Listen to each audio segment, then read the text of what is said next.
I wanted to start out talking about the title just for a moment. I hope it strikes you as very, could we have these lights out maybe?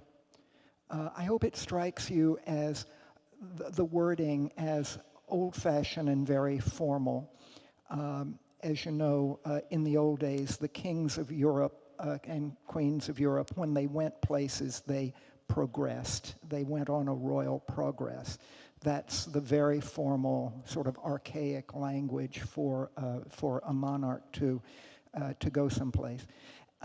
This phrase, "the king progresses to the heavens," is a kind of a literal translation of the formal Thai term that means the king dies. You don't say the king dies. You say, last October, the king progressed to the heavens. You don't talk about death in these circumstances. So that's what the title is about.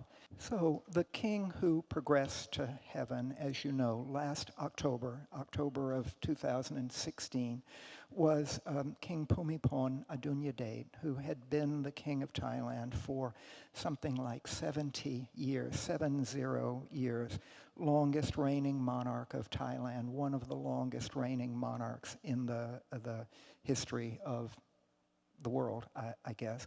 Of course, he was a constitutional monarch. This is not a absolute monarchy anymore. Here he is as a young man and as an elderly man.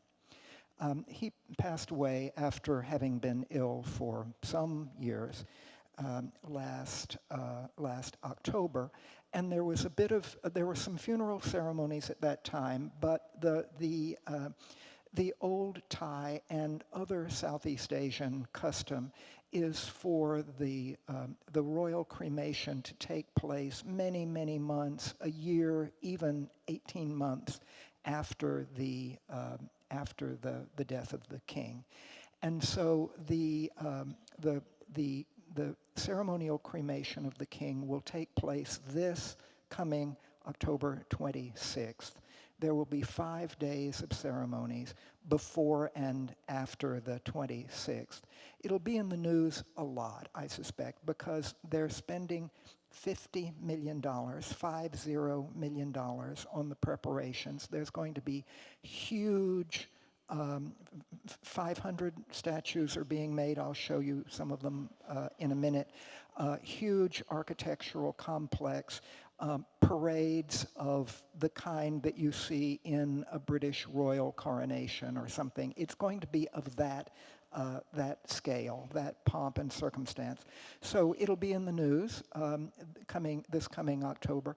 And if you're interested in following the continuing preparations, which of course have been going on for a long time, there's 2 English language newspapers in Bangkok, The Nation and the Bangkok Post.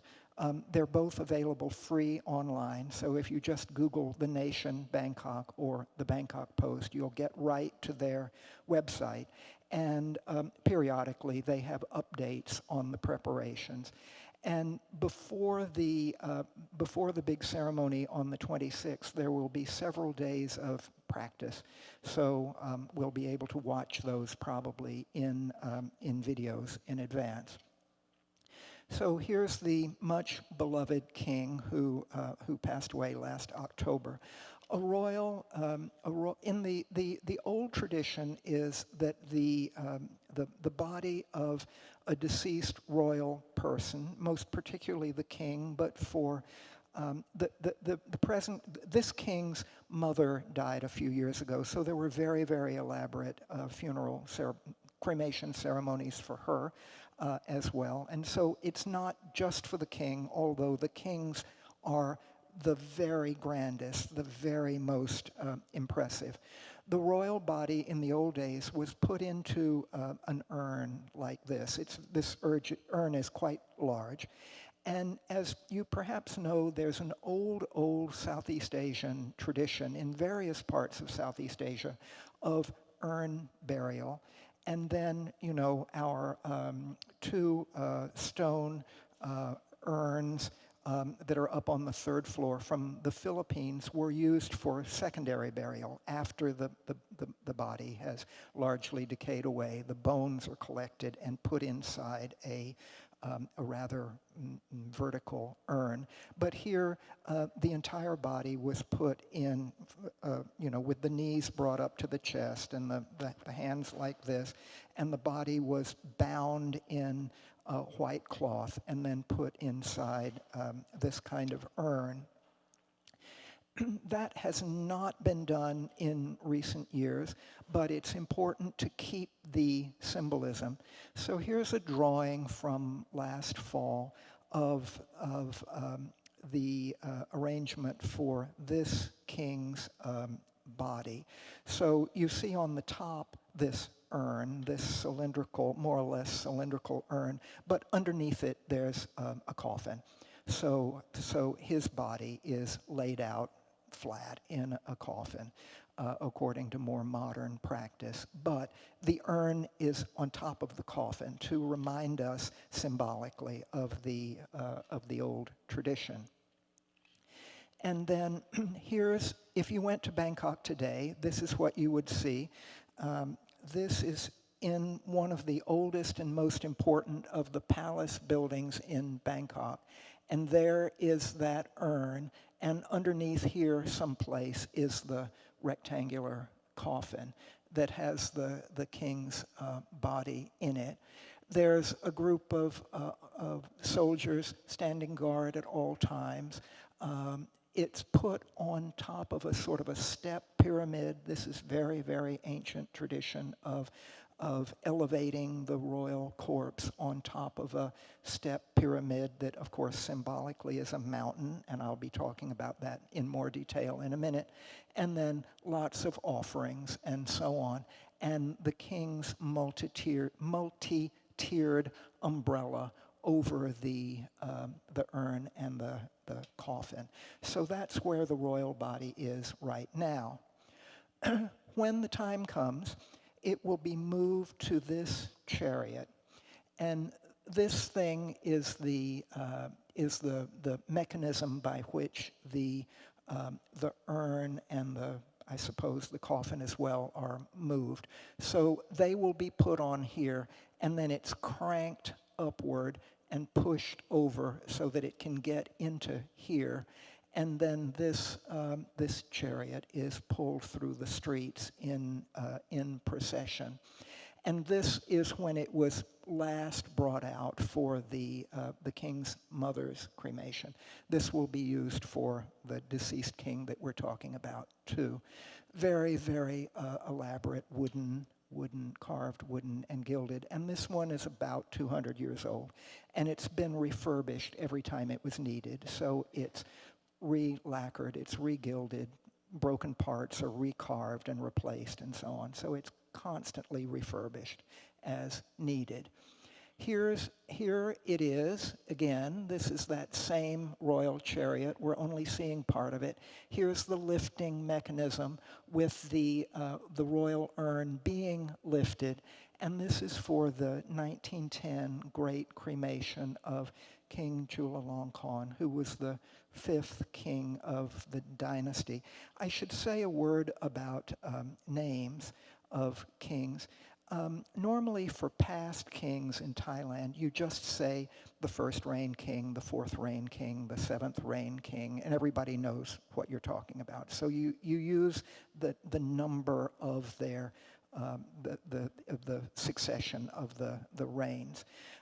King Chulalongkorn, whose cremation ceremonies we're seeing here, he was the 5th, so people would refer to him as the 5th reign king.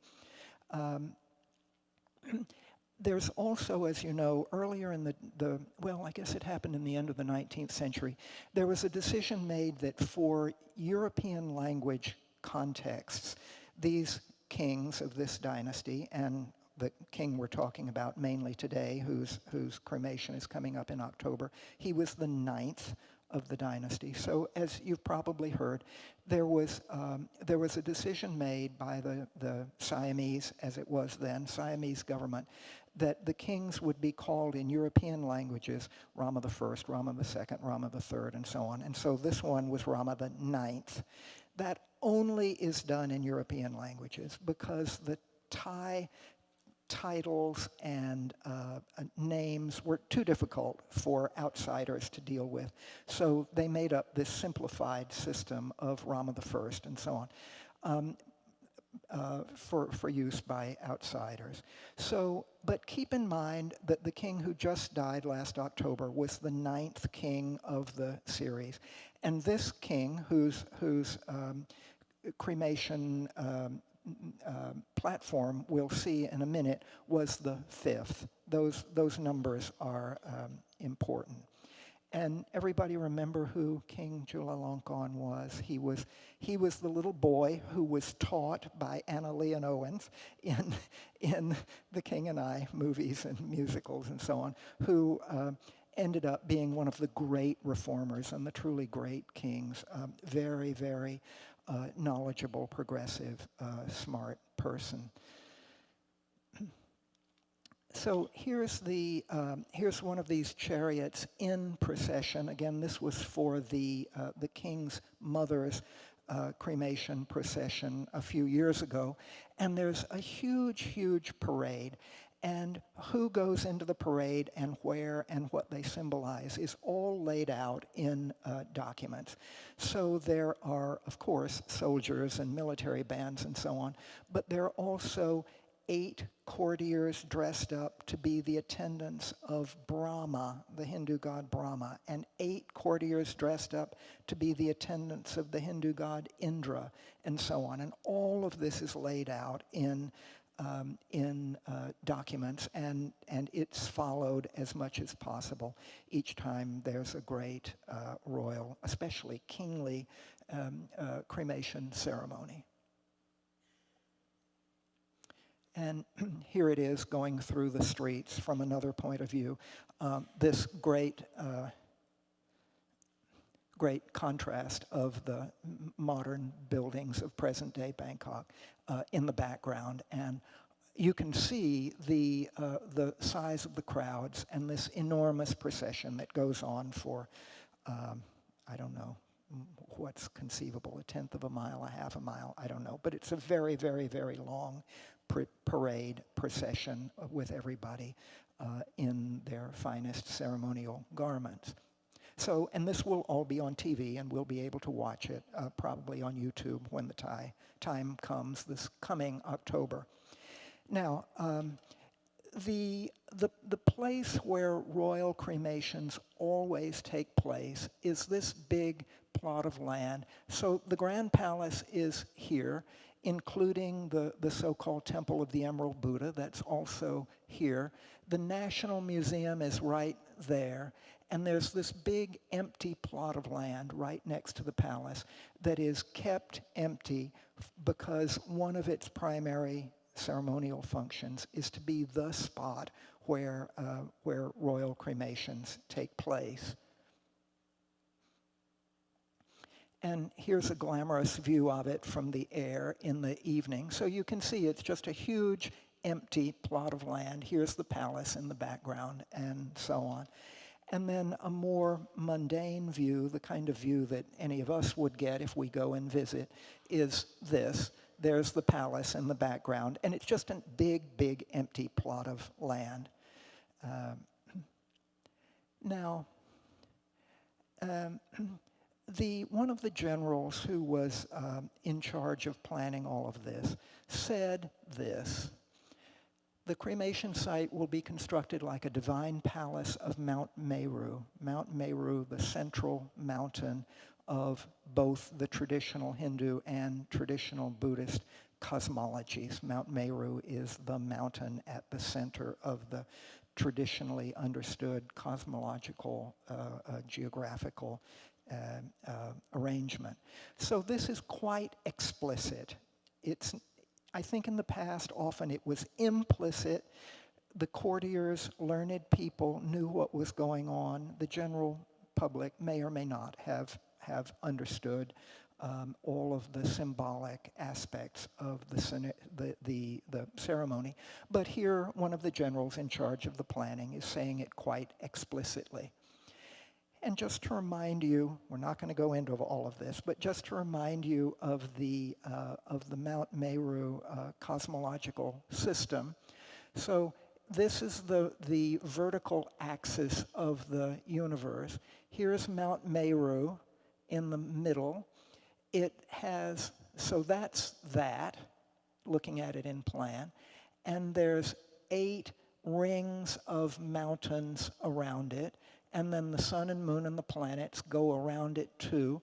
And then way underneath it are various levels of hells, and way over it are various levels of the heavens. Then if we zoom in on this part and look at it here, the 4 continents that are inhabited are out here in the 4 cardinal directions relative to the central mountain. And keep that in mind, that the central mountain has these 4 continents around it, and it also has 4 subsidiary peaks, not showing here, but it has 4 subsidiary peaks right around it. And then the different kinds of creatures, the Garudas and the Nagas and the Gandharvas and all the different kinds of mythological creatures, we can figure out, if we read the long, complicated descriptions of all of this, we can figure out where they all live and so on. On the slopes of Mount Meru, the upper slopes, higher than where we are, there's a kind of paradise garden with wonderful animals and wonderful magical trees and plants and so on, a very sort of Edenic kind of garden. And then just above Mount Meru is the heaven of the 33 gods, so-called. Usually around here we call it Tavatimsa, that's Pali. The Sanskrit name is Triastrimsha, which just means 33. You know, in the old Hindu and Brahmanical system, there are 33 gods, of whom Indra is the king of the gods. He's number 33. So his palace, his capital, is in the heaven of the 33, or Indra's heaven, as we tend to call it at the Asian Art Museum. It's here. And then there are higher and higher heavens arrayed above that. So this is a little video clip. It runs about, I think, 1.5 minutes or 2 minutes, and it's going to, it's an animation that I got from Thai TV that shows, so this is that plot of land, and this is going to show what happens on that plot of land.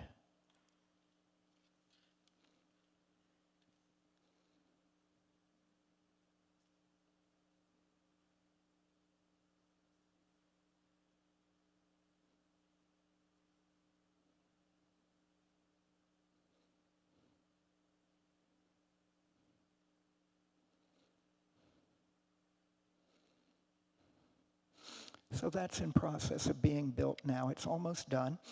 The buildings that we saw fly in first are a pavilion for high-ranking monks to attend the ceremony and be out of the sun, have a comfortable place to sit, members of the royal family, the diplomatic corps, and so on. That's what those outer buildings are. And then this, of course, is the central building in which eventually the urn will be placed there and the actual cremation takes place. Now, this does not go up in smoke. It's only the certain part of the urn with its contents that are burned. The rest of the it's not like this giant conflagration that the whole thing goes up in flames. So this will be dismantled after the actual cremation, but it will not have gone up in flames. So here's a better picture of it. So the urn is going to go there. Central tower, a group of towers arranged around it. It's underneath, it's a kind of step pyramid, again, a broad step pyramid with different levels. If it reminds you in general of ancient Cambodian temples, that's right. If it reminds you in some ways of Borobudur, that's right. All of those are there as kind of not explicit echoes, but echoes of why great ceremonial buildings are built this way. And then notice that there's lots of figures here, and there's going to be many more actually than are shown here, and I'll come back to those in a minute. Here's the building in plan. So the central tower, 4 towers arranged around it, and 4 other towers at the 4 corners. 1 and 4 and 4 means 9. He's the 9th king of the dynasty, so it's no accident that there are as many towers to match his number in the dynasty. And also, as you know, and some of you probably have heard me and other people talk about this in the past, the idea of 8 similar things surrounding a thing is very, very, very important in Indian and Southeast Asian symbolic thinking. So there's a set of 9 gems that are arranged as 1, surrounded by 8. There's 9 planets, as you know, with their deities that go with them. There's sets of lots of things that come in sets of 9, and they're meant to be thought of as a central one with 4 and then 4, or a central 1 and 8 around. But it symbolically, it adds up to the same thing.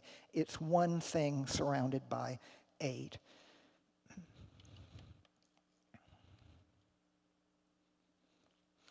Now, here's another video clip. This one's a little bit longer, and I'm going to try to stop it. We're not going to listen to its audio. I'm going to try to stop it and tell you what's going on. But so we're looking at this animation of this big plot of land with these are the buildings where the royal family and the diplomatic corps and the high-ranking monks sit to be comfortable and so on. Here's the cremation structure. What we're going to see is a detail of this pond here, especially dug pond.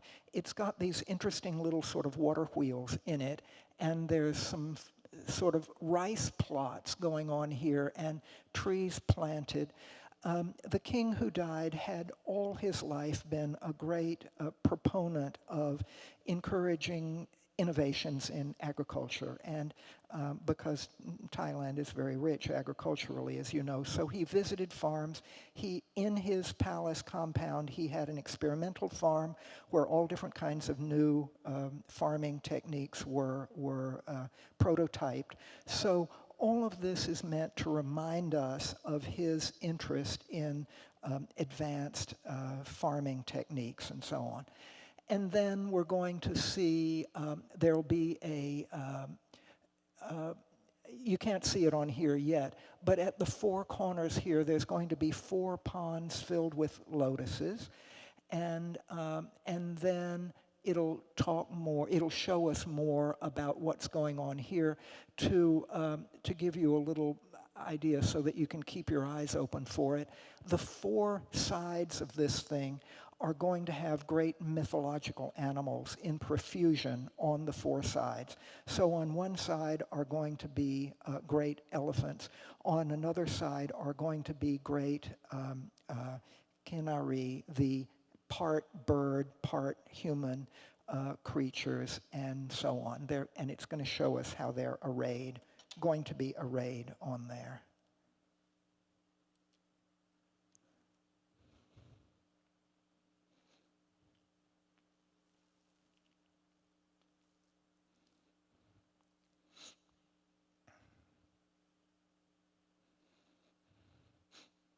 Advanced farming, rice fields.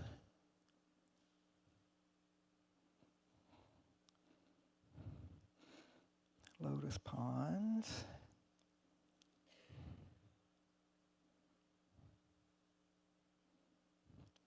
Okay, let me see if I can stop it here. So down at the lower level, see some elephants here? That's an elephant, that's an elephant. There's this kind of rockery with these mythological animals in it. So we're looking at the elephant side here, and we're not going through all of it. Just to give you a little idea. Oop. Sorry, I made a mistake. We'll jump forward.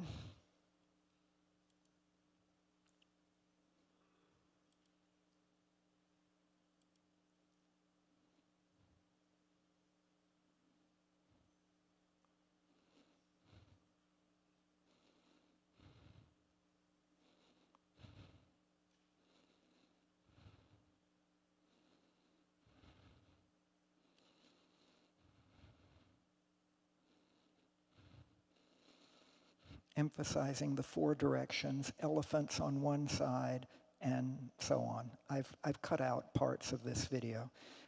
Kinari, here are the kinari, these bird, human head, part human, part bird creatures. And then Hamsa, the mythological wild geese that are very, very auspicious in Hindu and Buddhist ideas. So those are going to be on the various sides. Notice this. Everybody in Thailand is wearing a little black ribbon as a sign of mourning, and everybody is supposed to have been wearing black clothes. Used to be white clothes. Traditionally, it was always white. White was the color of mourning, but in emulation of what was done in Europe generations ago, the mourning color changed from white to black, and people are supposed to have been wearing black clothes from last October until at least this October. And there's been unpleasant incidences where school children didn't have on enough black, and they got in trouble, and so anyway, everybody's supposed to be wearing indications of mourning. This is the status of the construction of this cremation platform as of maybe 2 months ago.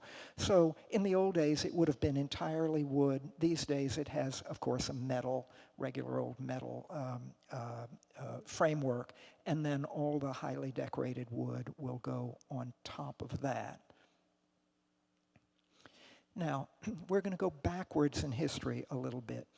This is the cremation platform, cremation structure for King Chulalongkorn, who reigned in the end of the 19th and very beginning of the 20th century, much beloved king.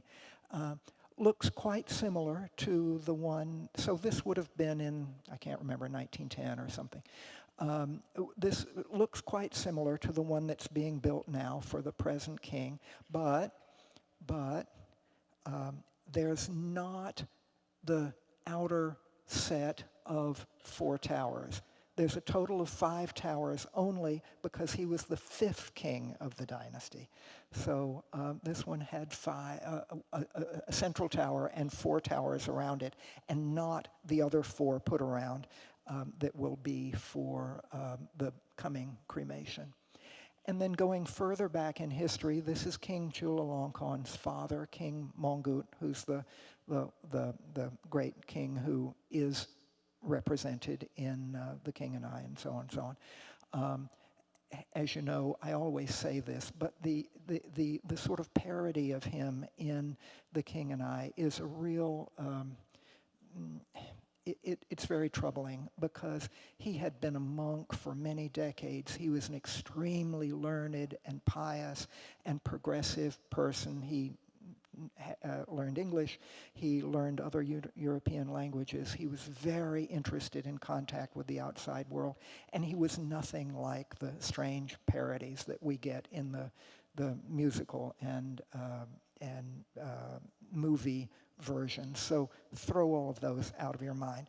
Anyway, an early photograph of his very elaborate cremation platform.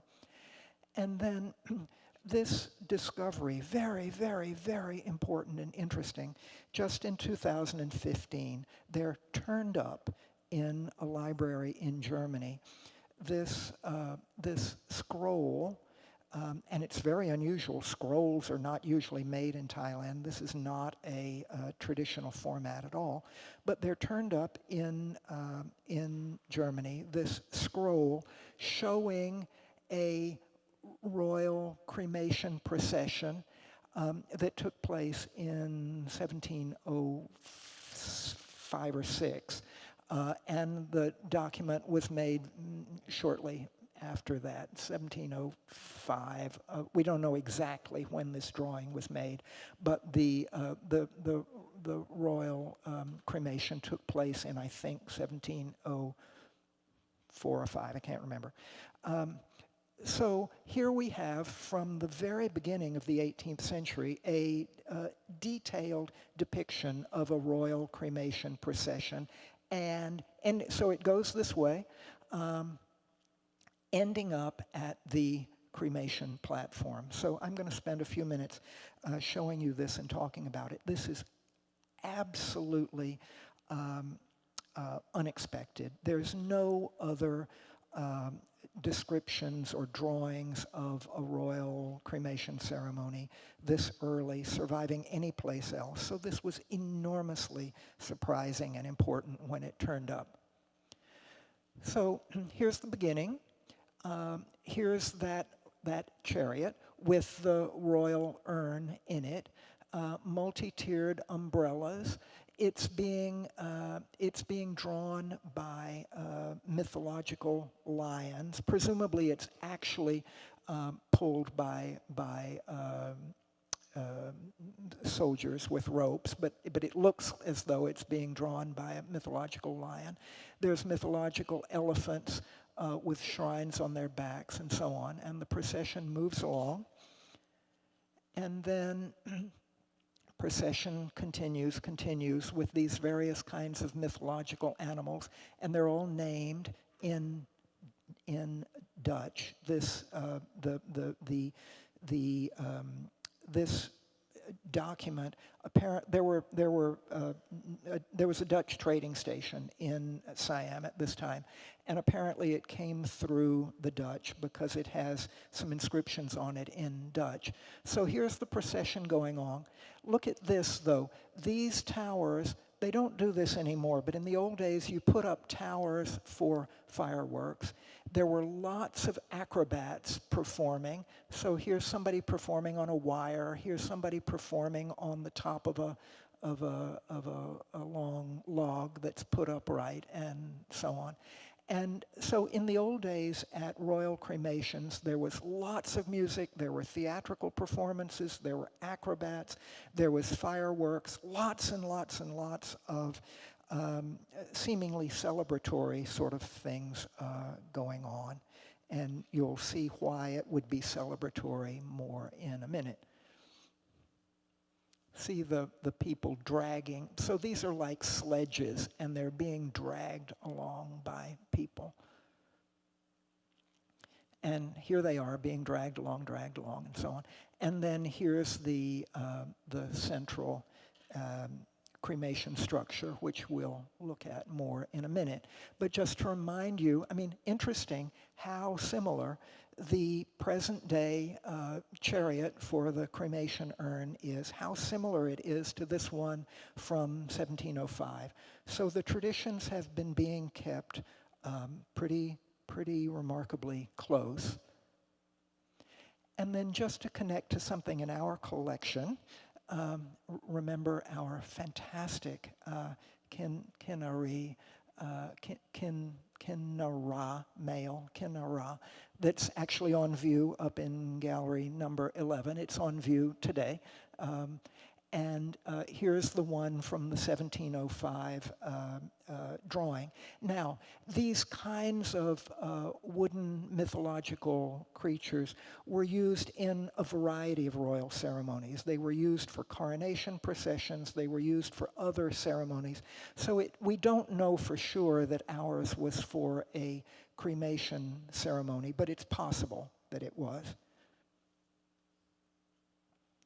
Now, looking back at the crematory structure, you can see the very elaborate multi-towered central part, and then it has an enclosure around it, an enclosure wall that goes all the way around with some more towers and many of these multi-tiered umbrellas that are symbols of royalty in Siam, Thailand. So keep in mind the multi-towered thing surrounded by a walled, closed off by a surrounding wall that itself has towers in it. And then think about the theoretical structure here. There's a central tower and 4 towers around it. So a central tower, 4 subsidiary towers around it, and then the wall has 8 more around it of another step down in the hierarchy. So we have a group of 5, 4 surrounding 1, and then a wall with 8 towers in it in the 1705 version. And then think of, this will be familiar to some of you, I think, the great Wat Chai Watanaram temple in Ayutthaya, built in the 1630s. It's a Buddhist temple, but we know from the historical records that the king built it on the site of his mother's cremation. So it had connections with the idea of the cremation of a royal person. And it has a tower surrounded by 4 similar smaller towers, and then an enclosing wall with 8 towers in it. And that's easier to see in this model. So tower, 4 smaller towers, enclosure wall with towers at the corners and the midpoints, making a set of 8.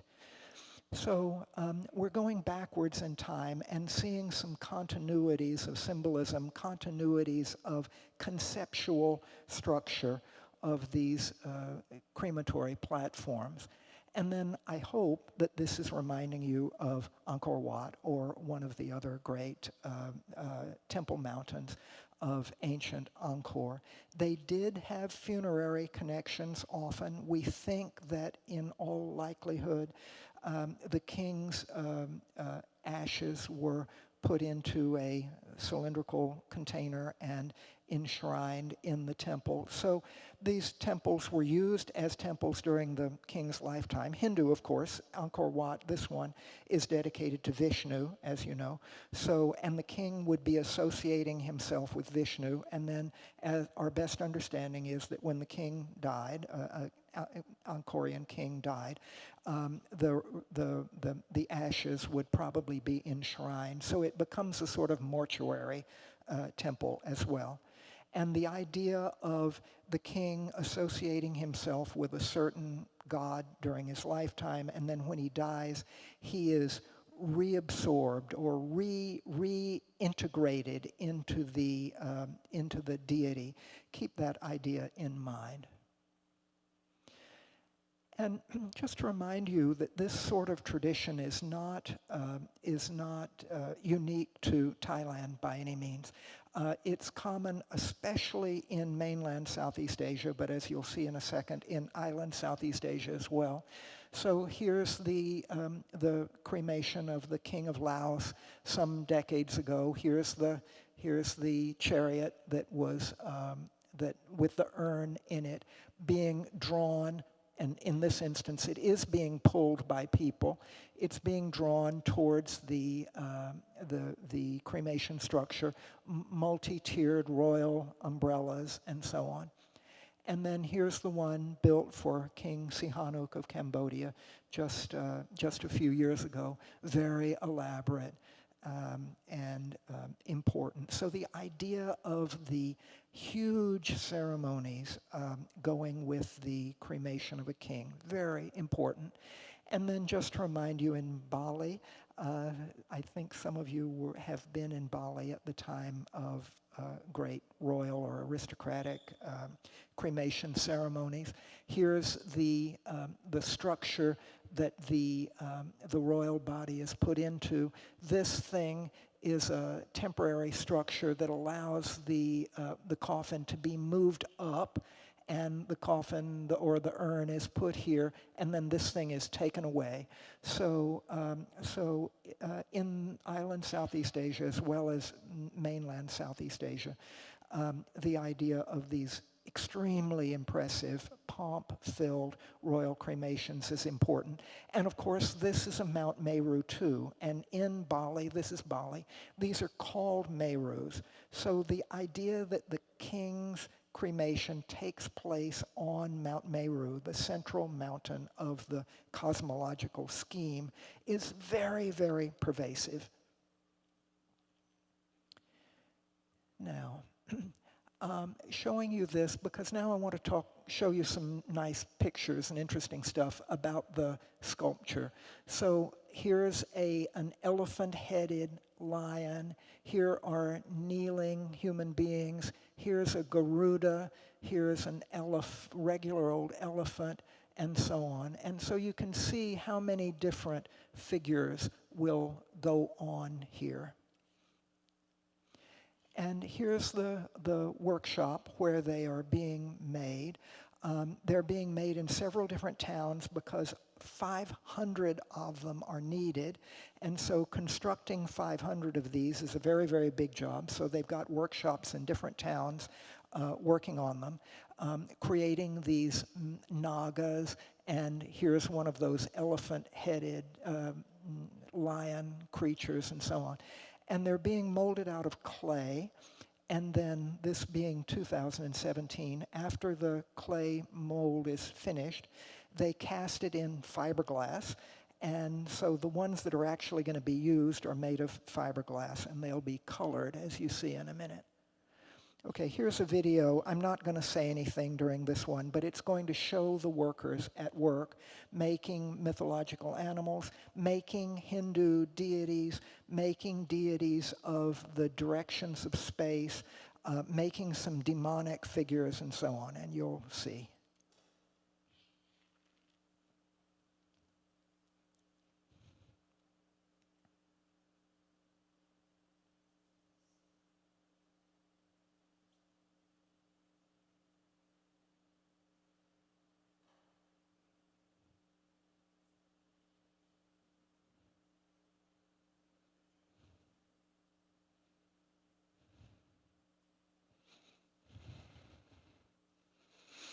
So here's some stills of them being worked on. Fantastic Garuda. I want this one. Can we have it? They are all going to be kept, and the idea is that a museum will be built for them. So after the cremation, we'll be able to go and see them. I hope that that comes to pass because they're too wonderful to let them disappear.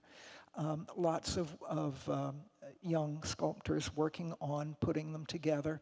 Here's one after it's been cast in fiberglass, and different ones will be different colors. This one is mostly white at the moment because it's a high deity, but other ones will be multicolored. They're huge, as you see. They're over the size of a human being. And some of the Garudas are over life size too, and fantastic, wonderful. I'm just crazy about them, with all this very, very elaborate decoration on them. And then as they were being made, someone noticed that one of them had the apple symbol on it. One of them had Facebook symbol on it. One of them had Twitter symbol on it. So the young sculptors played around a little bit, and then they were sent back in to remove the Apple logo and the Facebook logo and so on. But just a reminder that, we're talking about the modern world. So that was there briefly, but it's gone now, I assure you. And when the actual ceremony comes around, there will not be any Apple and Facebook and Twitter branding. Now, look at the size of this. Who is this? Shiva. We can recognize him by third eye, piled up locks of hair, crescent moon, and so on. So the ancient symbolism of Shiva still applies in contemporary Thailand. That doesn't mean that folks on the street necessarily understand any of that or recognize it. They may or they may not, but the symbolism is well known to the artists and the ritual specialists who are planning all of this. Huge, huge. I mean, look how much bigger Shiva's head is than the young sculptor's head. So huge, huge, huge figure. And with these very wide eyes, this Shiva is intensely filled with life and observation abilities and so on. Nothing is going to pass the gaze of this Shiva. Keep this in mind. These wide open eyes, these exceptionally wide open eyes turn up in earlier Thai art, in the theater sometimes when you're traditional dance drama, when you're showing great attention and focus, your eyes get big. So keep that in mind, and then compare it to who is this? Vishnu, conch shell, discus, war discus, Vishnu, of comparable size, of comparable elaboration, being worked on, but the eyes are largely closed. This Vishnu is not filled with outward attentiveness and observation of the outside world. And of course, it was intentionally made to look like the deceased king. And the closed eyes suggest his internal focus, no longer in the regular world, looking out, interacting with the regular world, but now absorbed in meditation and bringing forces inward instead of projecting them outward. And this is quite explicit. I didn't just notice this and say, well, isn't that interesting?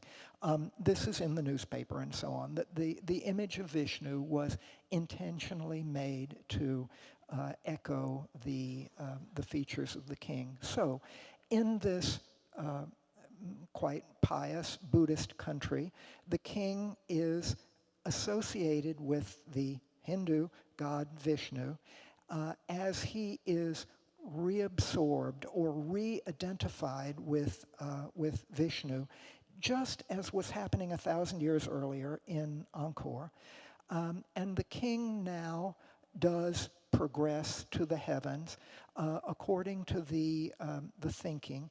He, having been sort of re-embodied in Vishnu, goes to Tavatimsa heaven, the heaven of the 33 gods, and there he awaits in a bodhisattva-like state, and so this is all Hindu and Buddhist mixed up together. He awaits in a bodhisattva-like state till sometime in the future when he will be reborn in even more bodhisattva-like condition than a king already is, What's the characteristic of a bodhisattva? A bodhisattva is compassionate and brings help to regular people. So the king, after his sojourn in the heavens, at some future time will be reborn in this bodhisattva-like condition and come to earth again to help all of us, help the people of Thailand, and help all of us again. So that's what happens when the king progresses to the heavens. Any questions or comments, anybody?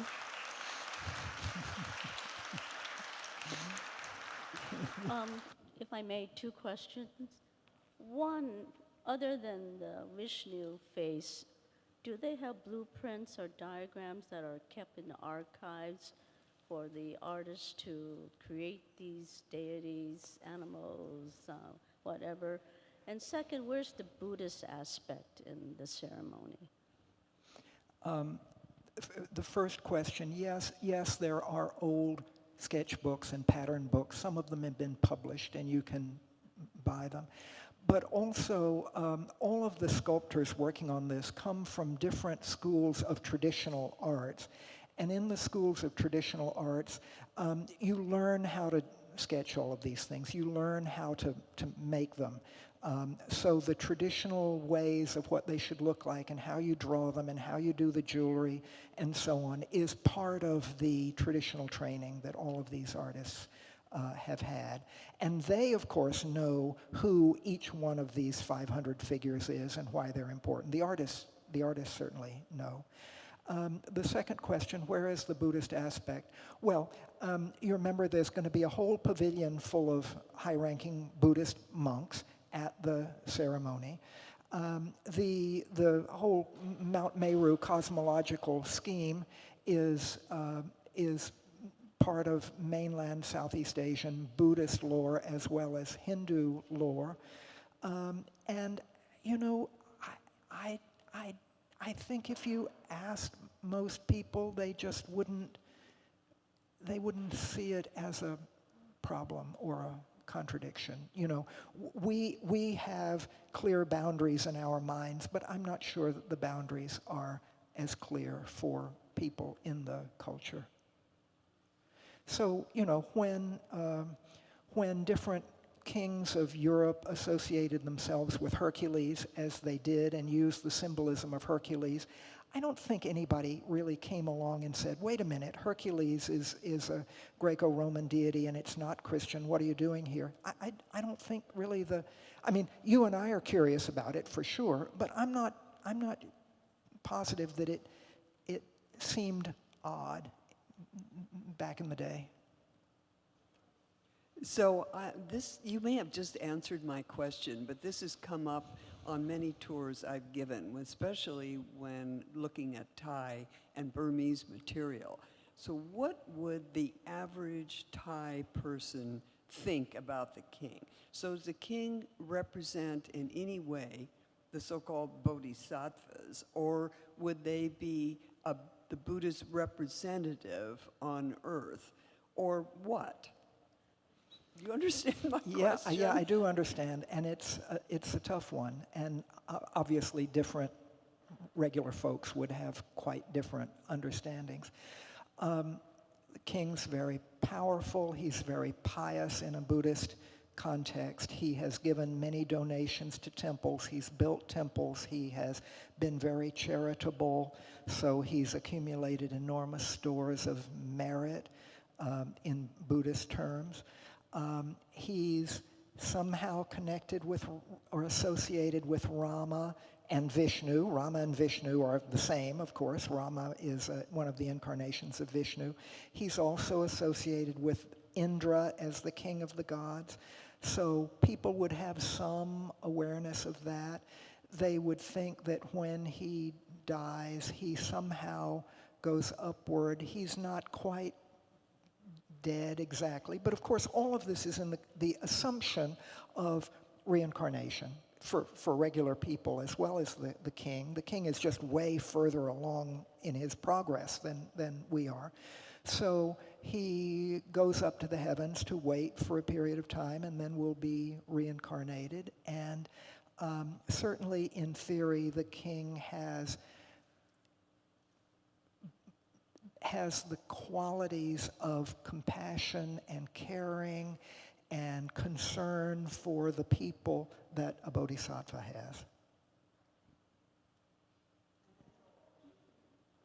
And jewelry and crowns. So, you know, I was reading something this morning that said, if you didn't have all the theatrical performances and the acrobats and the tightrope walkers, nobody would come. So if you want to make sure you've got a big crowd for a royal cremation, you've got to make sure that there's snack shops and plenty of entertainments and so on.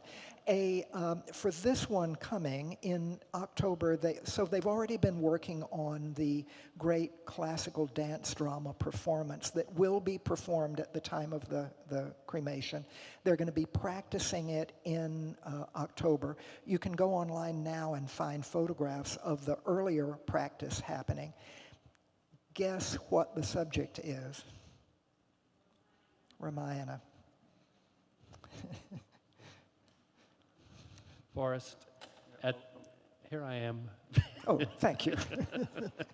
At the end of the ceremony, somebody lights the flame. Is the flame lighter some important official or the current king, or how do they decide who Current does king, I think. Current king does it, I think. And there's been lots of earlier ceremonies. The royal corpse was bathed and dressed at various times, and his mother, the dowager queen now, and the new king and other courtiers are involved in all of that. They've been doing ceremonies for the last year. Yes, ma'am. Forrest? Oh, yes. Hi. I'm here. Yeah. Hello. Thank you for such a beautiful, descriptive description of the whole event. Thank you. And my question, well, a few things within the question is that since the Hindu Brahmin priests have been so much part and parcel of court life throughout this region, and the rites and rituals as counselors and advisors, the actual cremation rites, is it still continuum? Would the same rites be conducted for this particular funeral as well? I think so. Yes. I think so. And the Thai newspaper articles and other stuff that I've read quite explicitly say that a royal funeral is not primarily Buddhist. They talk about it as being ancient Brahmanical ceremonies that have to do with kingship. Now, there's monks there.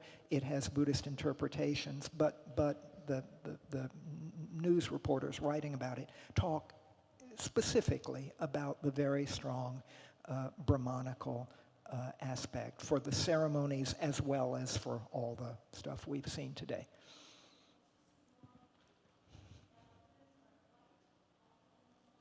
Are the elephants all white? That's a very good question. As you know, in mainland Southeast Asia, albino elephants, so-called white elephants, were very, very auspicious and very much sought by kings. They exist. They're kind of pinkish, right? They're not actually white. They're sort of pinkish looking albino elephants. I don't know. We'll have to check come October and see. No, really. The interesting question, are the elephants white? Very interesting question.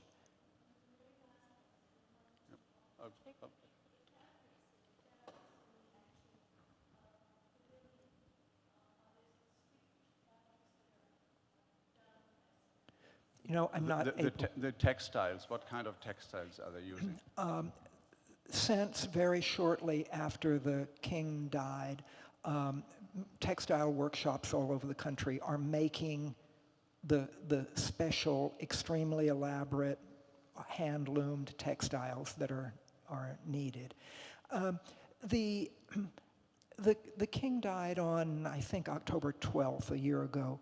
The drawings for the funeral structure were released later that month. So it had been known for a long, long time that the very elderly king was going to pass away one of these days. So the planning and the drawing and the figuring out all the logistics and the designs and so on, that had been going on quietly for some time in advance. There's stuff you can find stuff online about the textiles. It's quite interesting. Whole teams of people doing the embroidery and sewing the glass jewels on and so on and so on. Hi, Forrest. Hi, Thank good you. morning. So is the day of the cremation being picked by practicality or according to some religious rule? And how is the regular citizen being participate? Is it only on the parade route, or how can they see it? I don't know precisely how the day was picked, but traditionally how the date was picked was that the royal astrologers went away and checked the moon and the planets and, you know, all of the astrology and chose it. I suspect that the royal astrologers, especially these days, don't forget when the tourist season is, when the football championships are. They don't forget all of that. So, you know, you may be able to find in the alignment of the planet and the stars a date that works well and doesn't correspond to the football championship and so on. Let me see, what was the other one? Regular people. It's been changing a lot in the last 100 years, and the newspapers make quite a point that the ceremonies this time, well, successive ceremonies, they've been trying to make them more and more open to the general public. So the picture that we showed early on, we saw early on of the palace room with the big step pyramid and the urn on top, regular people can go and pay homage to it, and they do so. There's thousands and thousands of people. Excuse me, and there's a huge lineup, and you have to wait in line, even now, long time, to go in and pay homage to the urn containing the king's body. I can't remember exactly how it works, but little flowers made of sandalwood shavings are made by the tens of thousands, and everybody can get one. And I don't know whether you keep it or you take it home and burn it. I don't know quite how it works, but there's a whole variety of things that are meant to give regular people some sense of connection and participation in the ceremonies. The whole other thing that we didn't have time to get into today is what becomes of the king's ashes afterwards. They're usually put into the base of a Buddha image. Part of the ashes go into the base of a Buddha image. Part of the ashes go into a small urn that goes into a building in the royal palace where urns of all the royal ancestors are kept. But somebody told me recently that other fragments of kingly ashes are embedded in medals that are given out for heroism to soldiers and police officers and so on. So you could get a medal that had a tiny grain of royal crematory ashes in it, I'm told. Forrest, Yes. is the idea of the chakravartin applicable to these kings? Yes, indeed, because the Chakravartin is the king who rules over this whole Mount Meru system with the successive concentric mountain ranges and the 4 continents and so on and so on. So absolutely, all of this symbolism is reinforcing the idea that the king is a Chakravartin, a wheel-turning universal monarch. Because, what this is about is building a microcosm. There's the macrocosm of the real universe and the real Mount Meru and the real continents and so on. And then you're making a small model of it, a microcosm, to use. And a very, very ancient idea in all over the world, is at the most kind of ridiculous and simple-minded. You remember our old ideas about voodoo, that if you could get a little doll that looked like somebody, or the person had long hair and the doll had long hair, and then you could stick a pin in the doll and it would harm the person. That underlying idea that you can make a model, you can make a miniature version of something and do something to it, and then that will have ramifications on the real big version. That's what's going on here. Building the miniature model of the cosmic system in hopes of then influencing the real cosmic system. Forrest, Yeah. thank you very much for such a wonderful talk. I have a question regarding the procession. You mentioned during the procession, there will be 8 attendants to Brahma, 8 attendants to Vishnu. So the question is, are there going to be 8 attendants to like Shiva, Buddha, Bodhisattva, or other deities? The list that I know of doesn't pertain to this procession. It pertains to the one in 1910. So I'm not positive about this one. The one in 1910, it was Brahma and Indra only. And you remember Bonten and Taishakuten. Brahma and Indra attend the Buddha when he descends from Tavatimsa. So you remember, the Buddha has gone to Tavatimsa heaven to preach to his mother, and he comes back down. So that's the same Tavatimsa we're talking about here. Tavatimsa is Triyastrimshas, which means 33. So the Buddha has gone to the heaven of the 33 to preach to his deceased mother, and when he comes back down, he's attended by Brahma and Indra. So I think that's why Brahma and Indra get this special attention of having 8 attendants. 8 attendants around one, so it's another one of those center and 8 something surrounding something. It's another one of those symbols. Okay. Okay. Sorry. It doesn't. Sorry. Does the new king have much of a role? Yes. At the time that his father, the old king, died, he did the ritual washing of the corpse, and yes, he's done all of the ritual things that the next king is supposed to do for the previous king. He has done. One more. I had a quick question Hi, on Kalpana. how dynastic lineage is determined. So is it based on the qualities, or does it go from father to son, or how does this work? Really complicated and unclear question. In recent times, it's father to son.